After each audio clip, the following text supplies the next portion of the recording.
Hello students, स्वागत है आप सभी लोगों का मेरे यूट्यूब चैनल पर। 1000 प्लस एमसीक्यू सीरीज़ में 246 नंबर क्वेश्चन तक हम लोग कर चुके हैं और आज हम लोग 247 नंबर क्वेश्चन से स्टार्ट करेंगे। तो वीडियो को स्टार्ट करने से पहले मेरी आप लोग से रिक्वेस्ट है कि यदि आप लोग को मेरे चैनल अच्छा लग रहा है तो और वीडियो पसंद आ रही है तो वीडियो को हमारे ज़्यादा से ज़्यादा लाइक कीजिए, अपने दोस्तों में शेयर कीजिए और अभी तक आप लोगों ने मेरे चैनल को सब्सक्राइब नहीं किया है तो चैनल को सब्सक्राइब कर लीजिए। तो चलिए स्टार्ट करते हैं। 247 नंबर क्वेश्चन में बोला गया है कि वेल्ड दिशा में उत्पन्न होने वाली विकृति का नाम क्या है। ऑप्शन देखते हैं। ऑप्शन नंबर ए कोणीय विकृति, ऑप्शन नंबर बी बेंडिंग विकृति, ऑप्शन नंबर सी लॉन्गिट्यूडनल विकृति या फिर ऑप्शन नंबर डी ट्रांसवर्स विकृति। तो इसका जो राइट आंसर है ऑप्शन नंबर सी इसका राइट आंसर है, लॉन्गिट्यूडनल विकृति कहलाती है। आगे चलते हैं, देखते हैं 248 नंबर क्वेश्चन में। 248 नंबर क्वेश्चन में बोला गया है वेल्डिंग और कटिंग ऑपरेशन के दौरान कोण में धातु के किनारे का नाम क्या है। ऑप्शन देखते हैं। Option number A curve, option number B drag, option number C bevel या फिर ऑप्शन नंबर डी गाउजिंग। तो इसका जो राइट आंसर है, राइट आंसर होगा option number C bevel. Option number C bevel right answer है। यहाँ ये बात कर रहा है कि जब दो शीटों को हम लोग जोड़ते हैं, यहाँ क्या बोल रहा है कि वेल्डिंग और कटिंग। वेल्डिंग एक टर्म बोला गया वेल्डिंग और दूसरा बोला है कटिंग। तो वेल्डिंग कर रहे हो और कटिंग कर रहे हो आप, तो दोनों ही प्रोसेस यहाँ पे हो रहा है। तो अगर हम लोग गैस वेल्डिंग की बात करें तो गैस वेल्डिंग के थ्रू हम लोग वेल्डिंग भी करते हैं और गैस वेल्डिंग के थ्रू हम लोग कटिंग भी करते हैं। अगर उसकी बात लेंगे और या फिर हम वेल्डिंग की ही बात ले लेते हैं अगर, तो वेल्डिंग में जब दो शीटों को हमको जोड़ना होता है, तो जैसे मान लो बट वेल्डिंग हमको करनी है, तो शीटों को जोड़ने से पहले हम लोग उसमें क्या करते हैं, हम लोग उसके जो किनारे होते हैं उसको बेवल करते हैं। बेवल कैसे करते हैं, जैसे मान लो दो ये शीट है आपकी, दो शीट हो गई आपकी, ये एक शीट ये है, एक शीट ये है। तो इसको हमको इस जगह पे हमको करनी है वेल्डिंग।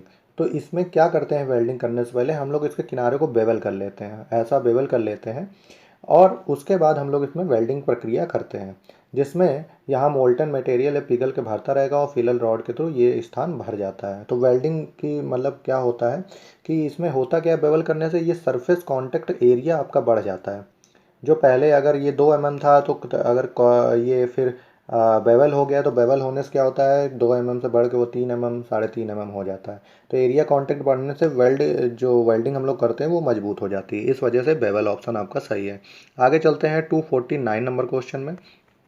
249 नंबर क्वेश्चन में बोला गया है आकृति में दिखाए गए वेल्डिंग दोष को पहचानिए। देखते हैं।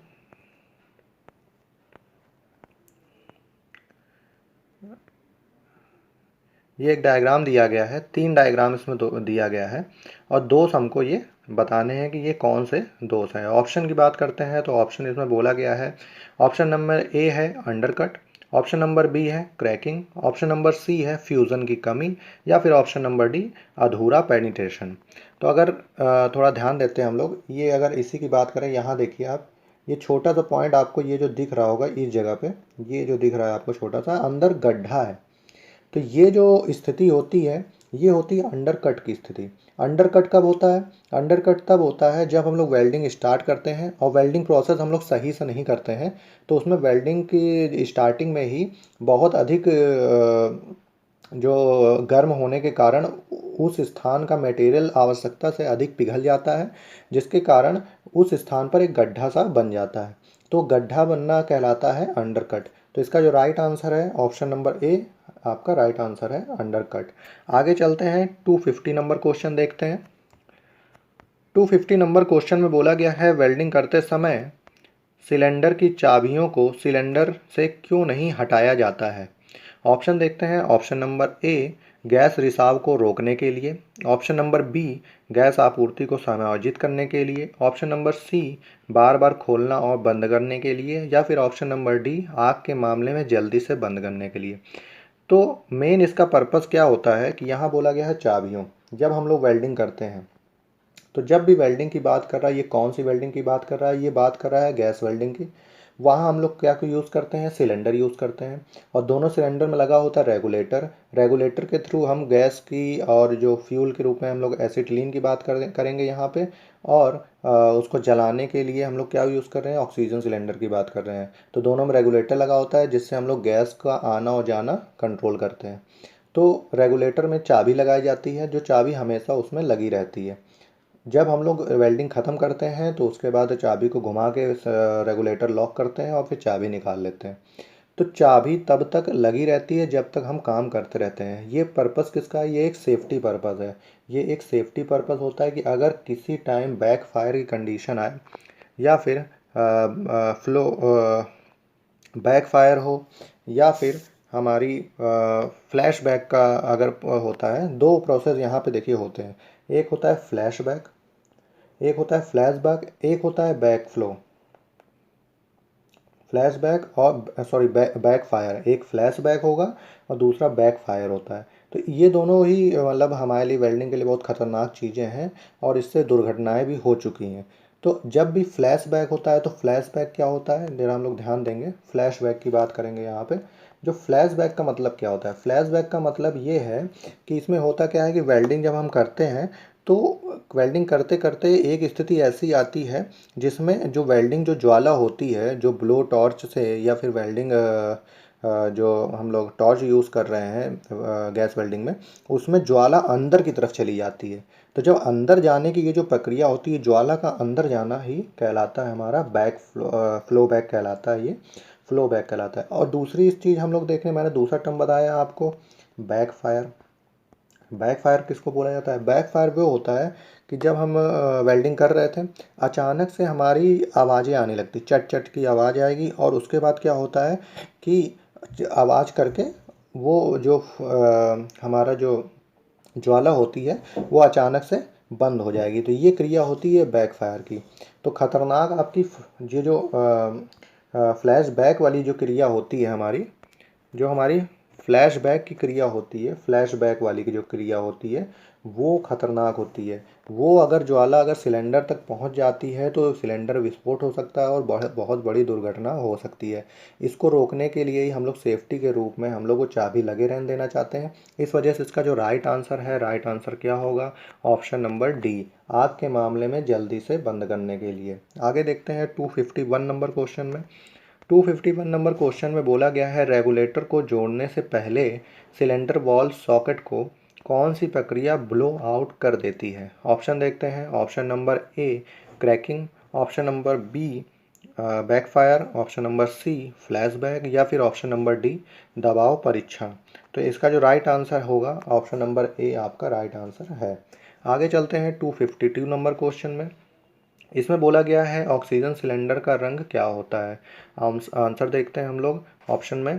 ऑप्शन नंबर ए लाल, ऑप्शन नंबर बी नीला, ऑप्शन नंबर सी काला या फिर ऑप्शन नंबर डी मैरून।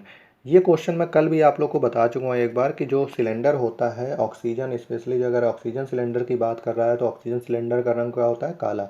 इसलिए इसका राइट आंसर क्या है, ऑप्शन नंबर सी इसका राइट आंसर है कि ऑक्सीजन सिलेंडर का रंग होता है काला। और अगर अब ये बोलेगा एसिटिलीन सिलेंडर की जब ये बात करेगा तब उसका कलर क्या होता है, उसका कलर होता है मैरून। ठीक है, आगे चलते हैं 253 नंबर क्वेश्चन देखते हैं। 253 नंबर क्वेश्चन में बोला गया है कि एक्स के रूप में चिन्हित भाग का नाम बताइए। एक डायग्राम दे दिया है, ऑप्शन देखते हैं क्या है। ऑप्शन में बोला गया है option number A handle, option number B मिश्रण कक्ष या mixing chamber, option number C oxygen नियंत्रक वाल्व या फिर ऑप्शन नंबर डी एसिटिलीन नियंत्रक वाल्व। तो इस ये जो हमारा एक्स के रूप में यहाँ जो पार्ट है, ये जो एक्स के रूप में पार्ट है, ये जो एक्स के रूप में बोला गया है यहाँ पे, ये जो एक्स के रूप में है, ये क्या है हमारा, ये है ऑक्सीजन नियंत्रक वाल्व है। ऑप्शन नंबर सी आपका सही है। इससे क्या होता है, इससे जो हॉज पाइप के थ्रू जो ऑक्सीजन आ रही है उसकी मात्रा हम लोग कंट्रोल करते हैं। और मात्रा जब कंट्रोल होती है तो हमारी ज्वाला बनती है। ज्वाला हमारी तीन प्रकार की होती है। एक ज्वाला होती है न्यूट्रल फ्लेम होती है, दूसरी होती है ऑक्सीडाइजिंग फ्लेम और तीसरी होती है एसिटिलीन या एसिटिलीन फ्लेम होती है आपकी। तीन फ्लेम आपकी होती है। और तीसरा इसमें अगर और भी चीज़ों की अगर हम बात करते हैं, अगर डायग्राम को और ध्यान से देखें, ऑप्शन तो आपका सी वाला आपका सही है, सी आपका सही है, ऑक्सीजन नियंत्रक वाल्व होता है। अगर इसकी बात करेंगे तो ये हिस्सा क्या है, ये आपका नोज़ल है, नोज़ल है, और ये सॉलिड नोज़ल है। ये कैसा है, सॉलिड नोज़ल है, ठीक है। और दूसरी बात अगर करेंगे हम लोग, अब इसमें अगर बात करते हैं, ये आपका हिस्सा क्या था, ये आपका नोज़ल हो गया है, सॉलिड नोज़ल है। दूसरा, इधर आप पकड़ते हो ग्रिप के लिए रहता है। तीसरा, एक ये ऊपर वाले को जो है हमारा इधर से हॉस पाइप कनेक्ट होती है, दोनों से आपकी हॉस पाइप कनेक्ट होगी। ऊपर वाले से हम लोग कनेक्ट करते हैं हम लोग ऑक्सीजन को, और नीचे वाले से कनेक्ट करते हैं एसिटिलीन गैस को, ठीक है। उसके बाद ये आपको पता ही चल गया, ये क्या है, ऑक्सीजन कंट्रोल वाल्व होता है। इधर आपका मिक्सिंग चैम्बर हो गया, आपको यहाँ से मिक्स होती है, दोनों गैसें आके मिक्स होती हैं। और हमने जैसा कि बताया है कि ये मिक्सिंग चैम्बर में ही ये जो एक्स जो टर्म बोला गया है, इस ये जो वाल्व लगा हुआ है ऑक्सीजन कंट्रोल वाल्व, इससे हम लोग ज्वाला को परिवर्तित करते हैं। और ज्वाला ही मैंने क्या बताया, 3 प्रकार की ज्वालाएँ होती हैं हमारे पास। एक होती है उदासीन ज्वाला, जिसे बोलते हैं न्यूट्रल फ्लेम। दूसरी होती है ऑक्सीडाइजिंग ज्वाला या ऑक्सीकरण फ्लेम। तीसरी होती कार्बोराइजिंग ज्वाला, कार्बोराइजिंग फ्लेम होती है। 3 प्रकार की फ्लेम हमारे पास होती हैं। आगे देखते हैं,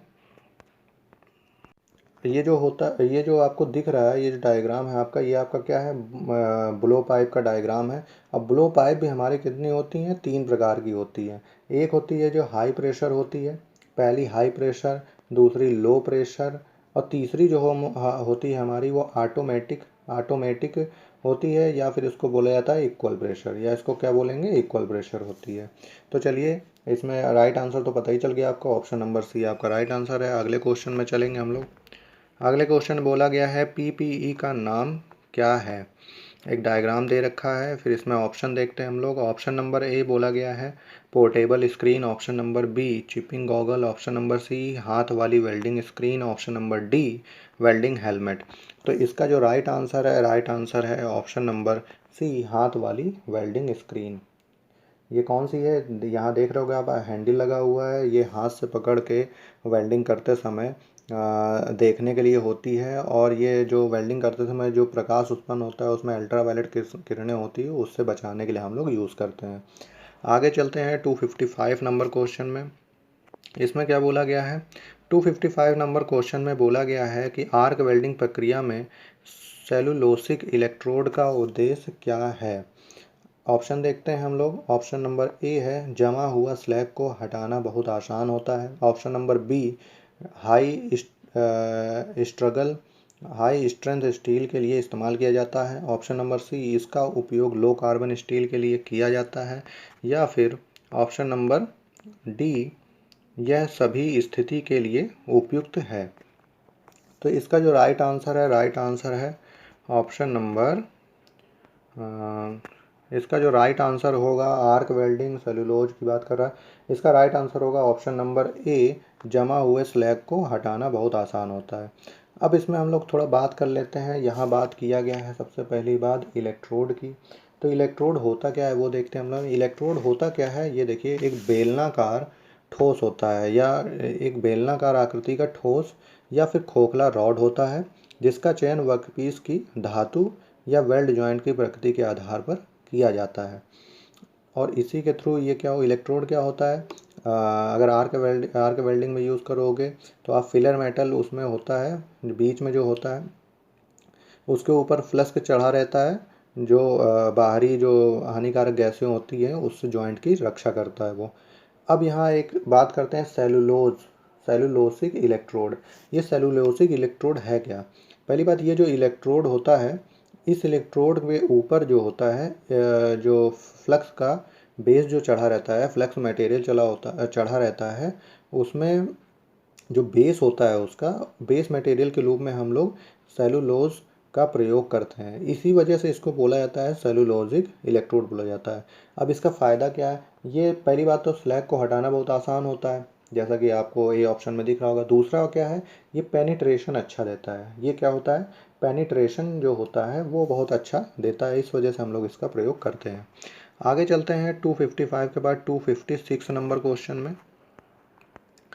256 नंबर क्वेश्चन में बोला गया है कि एक्स के रूप में चिन्हित भाग का नाम क्या है। ऑप्शन, एक डायग्राम दे रखा है और यहाँ हमको एक्स के रूप में ये पूछा है कि ये चीज़ क्या है। ऑप्शन देखते हैं हम लोग। ऑप्शन नंबर ए दे रखा है preheat control valve, option number B oxygen control valve, option number C horizontal control valve, या फिर option number D vertical adjustment ये बोला गया है। तो इसका जो राइट आंसर है वो आपका एकदम राइट आंसर होगा आपका ऑप्शन नंबर डी आपका राइट आंसर है, वर्टिकल एडजस्टमेंट। अब ये बात करते हैं कि ये है क्या। ये डायग्राम आपको दिया है, ये किस चीज़ का डायग्राम है। पहली बात, ये एक मशीन का डायग्राम है। और मशीन कौन सी है, ये है portable electric cutting machine. Portable electric cutting machine है। इसका प्रयोग धातुओं को काटने में किया जाता है। अब धातु काट रहे हैं तो कैसी धातु काट रहे हैं ये भी देखने वाली बात है। अब इसकी सहायता से हम लोग करते क्या है, इसकी सहायता से हम लोग रेखीय, बेलनाकार, रेखीय हो, बेलनाकार हो, बेवल हो, या फिर किसी अन्य प्रकार की आड़ी तिरछी प्रोफाइल अगर काटनी होती हैं तो इस मशीन का प्रयोग करते हैं। लेकिन इसका इसका प्रयोग हम लोग केवल हल्के कार्यों के लिए ही कर सकते हैं। ज़्यादा भारी कार्यों के लिए हम लोग इसका प्रयोग नहीं कर सकते हैं, उसके लिए हम लोग दूसरी मशीन का यूज़ करते हैं। अब ये आपको जो होती है ये विद्युत चलित होती है, मतलब इलेक्ट्रिक सप्लाई के थ्रू ये वर्क करती है अपना पूरा काम। और ये कैसा है, ये कटिंग मशीन है। तो इसका राइट आंसर क्या था, इसका राइट आंसर था ऑप्शन नंबर डी, इसका राइट आंसर था वर्टिकल एडजस्टमेंट। अब इसके अगर हम लोग और भी अगर पार्ट देखते हैं तो चलिए हम इसका डायग्राम देख लेते हैं अलग से। ये देखिए इसका डायग्राम है। अब इसमें क्या बोला गया है, यहाँ देखिए आप, केबल, हमने वहाँ बताया था इलेक्ट्रिक सप्लाई चलती है तो इलेक्ट्रिक सप्लाई के लिए हमको केबल चाहिए। तो ये देखिए बोला गया है करंट केबल है, ये आपकी लगी हुई है, करंट केबल लगी हुई है। दूसरा बोला है ड्राइव कंट्रोल ट्रैक, मतलब ये गाइडवेज बनी हुई हैं, दो आपको दिख रही हैं। गाइडवेज के ऊपर ये आपका क्या है, करज बना हुआ है जो आगे पीछे मूव करता है। तो ये ड्राइव कंट्रोल करती हैं, ठीक है। ये वर्टिकल एडजस्टमेंट, जैसे वहाँ बोला था ना वर्टिकल, मतलब इसको आप नोजल को ऊपर नीचे आप ले जा सकते हो, इसीलिए इसको बोला गया वर्टिकल एडजस्टमेंट बोला गया। फिर ये बोला गया है कटिंग ऑक्सीजन कंट्रोल वाल्व, जो ऑक्सीजन हम दे रहे हैं उसको कंट्रोल करने के लिए वाल्व लगाया गया है। दो आपको हॉस पाइप दिख रही होंगी, एक आपकी ऑक्सीजन है, एक कैसी है, फ्यूल गैस या एसिटिलीन कोई भी हो सकती है उसमें, फ्यूल गैस के रूप में। अब प्री हीट कंट्रोल वाल्व, कुछ चीज़ों में हमको प्री हीटिंग की ज़रूरत होती है तो उसके लिए हम लोग प्री हीटिंग कंट्रोल वाल्व लगाया गया है इसमें। हॉरिजेंटल एडजस्टमेंट है। हॉरिजेंटल एडजस्टमेंट मतलब आपको अगर दाएं बाएं इसको एडजस्ट करना है नोजल को तो उसके लिए हॉरिजेंटल एडजस्टमेंट लगा है।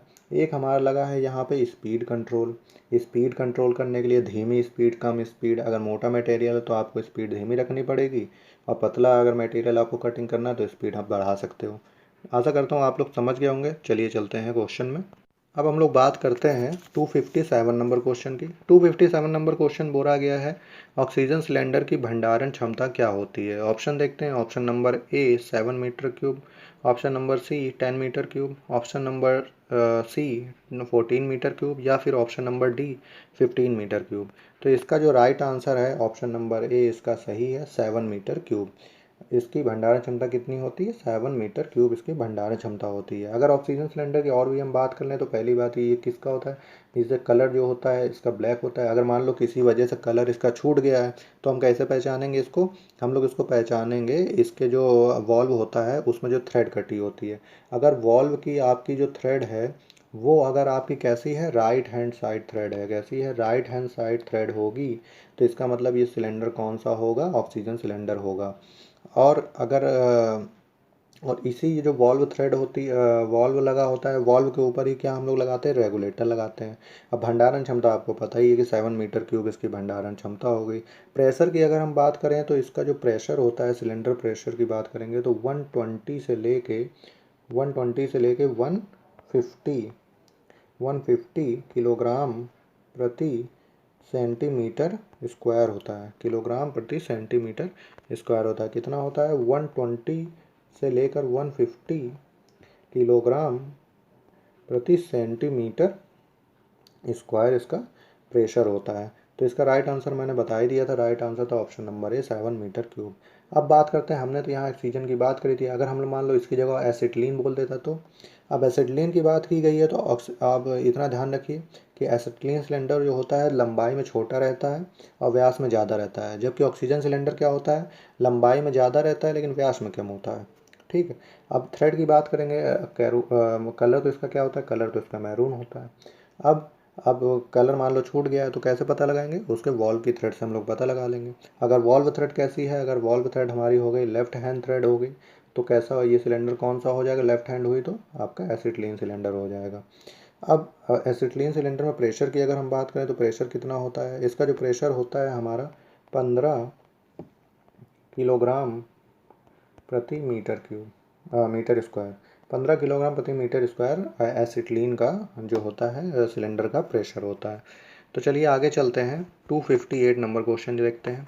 258 नंबर क्वेश्चन बोला गया है, गैस कटिंग के दौरान शरीर को उड़ने वाली चिंगारी से बचाने के लिए उपयोग किए जाने वाले उपकरण का नाम क्या है। ऑप्शन देखते हैं। ऑप्शन नंबर ए है चमड़े की टोपी, ऑप्शन नंबर बी चमड़े का एप्रन, ऑप्शन नंबर सी चमड़े के जूते, या फिर option number D cutting goggles. तो इसका जो राइट आंसर होगा ऑप्शन नंबर बी आपका सही है, चमड़े का एप्रन। चमड़े के एप्रन का ही प्रयोग किया जाता है। एप्रन क्या होता है, एप्रन पूरा ढका होता है शरीर इससे, इस वजह से एप्रन का ही प्रयोग करेंगे। और किसका बना होता है, चमड़े का। आगे चलते हैं 259 नंबर क्वेश्चन में। 259 नंबर क्वेश्चन में बोला गया है कि गैस वेल्डिंग में उपयोग के बाद लौ को कैसे बुझाएं। ऑप्शन की बात करते हैं तो ऑप्शन नंबर ए ऑक्सीजन को बंद करें और पानी में ब्लो पाइप को डुबाएं। दूसरे ऑप्शन देख लेते हैं। ऑप्शन नंबर बी की बात करेंगे यहाँ पे अगर हम, तो ऑप्शन नंबर बी में दे रखा है कि एक साथ ऑक्सीजन और एसिटिलीन वाल्व बंद करें। Option number C oxygen valve को पहले एसिटिलीन वाल्व को बाद में बंद करें, या फिर option number D acetylene valve को पहले ऑक्सीजन वाल्व को बाद में बंद करें। तो इसका जो राइट आंसर है, इसका राइट आंसर है ऑप्शन नंबर आपका एक साथ ऑक्सीजन वाल्व को बंद करना है हमको। इसका राइट आंसर होगा एसिटिलीन वाल्व को पहले। आपको इसका राइट आंसर है ऑप्शन नंबर डी आपका सही है, एसिटिलीन वाल्व को पहले बंद करना है जबकि ऑक्सीजन वाल्व को बाद में बंद करेंगे। ऐसा क्यों कर रहे हैं, क्योंकि एसिटिलीन क्या है, गैस वेल्डिंग में एसिटिलीन जो है ईंधन है और इसको जलाने के लिए हम लोग ऑक्सीजन प्रयोग कर रहे हैं। तो अगर ईंधन की बात करेंगे तो ऑक्सीजन तो उसको एयर में ही मिल सकती है, तो अगर ऑक्सीजन बंद करेंगे तो कोई असर पड़ने वाला नहीं है उसमें ज़्यादा। लेकिन अगर ईंधन को ही बंद करेंगे तो आग बुझ जाएगी, ज़्यादा जाहिर सी बात है। तो इस वजह से पहले हम लोग एसिटिलीन को वाल्व को बंद करेंगे, बाद में ऑक्सीजन को बंद करेंगे। आगे चलते हैं, देखते हैं अगला क्वेश्चन 260 नंबर क्वेश्चन। इसमें बोला गया है आर्क वेल्डिंग के दौरान ध्वनि प्रभाव को क्यों गुनगुनाता है। ऑप्शन नंबर ए लंबी चाप की लंबाई। दूसरा ऑप्शन नंबर बी शीघ्र वेल्डिंग हो जाती है। ऑप्शन नंबर सी लघु चाप वेल्डिंग, या फिर ऑप्शन नंबर डी सामान्य चाप की लंबाई। तो यहाँ बात हो रही आवाज़ आने की बात हो रही। पहली बात तो आर्क वेल्डिंग होता है, जब भी आर्क वेल्डिंग होगी तो उसमें चट चट की आवाज़ आती रहती है। और वेल्डिंग के दौरान ध्वनि का प्रभाव क्यों गुनगुनाते हैं, मतलब ध्वनि क्यों उत्पन्न होती है। तो चाप की लंबाई, जैसे जैसे हम आगे बढ़ते हैं तो वेल्डिंग होती जाती है और एक फ्लो में होती है वेल्डिंग, और उस फ्लो के कारण ही एक आवाज़ आती है। और किसके कारण होती है, चाप की लंबाई के कारण। मतलब जो बीड बनती है उसकी जो लंबाई होती है उस पर ही प्रभाव पड़ता है आवाज़ का। तो आगे चलते हैं 261 नंबर क्वेश्चन देखते हैं। 261 नंबर क्वेश्चन में बोला गया है वेल्डिंग में कौन सा आंतरिक दोष नग्न आँखों के लिए अदृश्य है। Option number A spatter, option number B porosity, option number C undercut, या फिर option number D straight arc. तो 261 का जो राइट आंसर है ऑप्शन नंबर बी पोरोसिटी है। अब यहाँ बात हो रही आंतरिक दोष है, कैसा है, आंतरिक दोष है। तो जो भी आंतरिक दोष होगा, मतलब मेटल के अंदर कोई दोष है, क्रैक है, कुछ भी है, तो भाई हम अपनी नॉर्मल आंखों से देख नहीं सकते, उसके लिए हमको मशीन चाहिए। तो उसके लिए मशीन चाहिए, तो वो कौन सा दोष होगा, वो दोष होता है हमारा पोरोसिटी। पोरोसिटी होता क्या है, पोरोसिटी को हिंदी में बोलते हैं संरंध्रता या फिर रंध्रता भी बोला जाता है। अब ये होता कब है, कि जब हम वेल्डिंग कर रहे हैं, वेल्डिंग प्रोसेस चालू है, अब उसमें होता क्या है कि वेल्डिंग करते हुए जब फिलर मेटल पिघलती है, पिघलने के बाद तो वो वेल्डिंग सतह पर ऊपर जो पार्ट्स होते हैं उन पे जमती रहती है। और जब वो अंदर जब वो जमती है तो कुछ गैसें होती हैं, उसको सोखती है वो। और जब गैस सोखती है और जब धातु ठंडी होती है तो गैस भी ठंडी होगी। तो गैस जब बाहर निकलने का प्रयास करती है लेकिन वो बाहर निकल नहीं पाती, तो वो बबल्स बनाती है, जिसको हम लोग बोलते हैं ब्लो होल्स। और ब्लो होल्स की क्रिया पोरोसिटी के अंदर आती है। इस वजह से इसका जो राइट आंसर है पोरोसिटी सही है। तो आज के लिए बस इतना ही। अगली वीडियो में हम लोग 262 नंबर क्वेश्चन से स्टार्ट करेंगे और ऐसे ही डिटेल में हम लोग पढ़ेंगे। तो आपको ये वीडियो कैसी लग रही है आप हमें कमेंट करके बता सकते हैं। कोई सजेशन हो तो वो भी हमको बता सकते हैं। और अगर आपको वीडियो पसंद आती है तो वीडियो को ज़्यादा से ज़्यादा लाइक कीजिए, अपने दोस्तों में शेयर कीजिए जिनको इनकी ज़रूरत है। और अभी तक चैनल को सब्सक्राइब नहीं किया है तो चैनल को सब्सक्राइब कीजिए। Okay, thank you.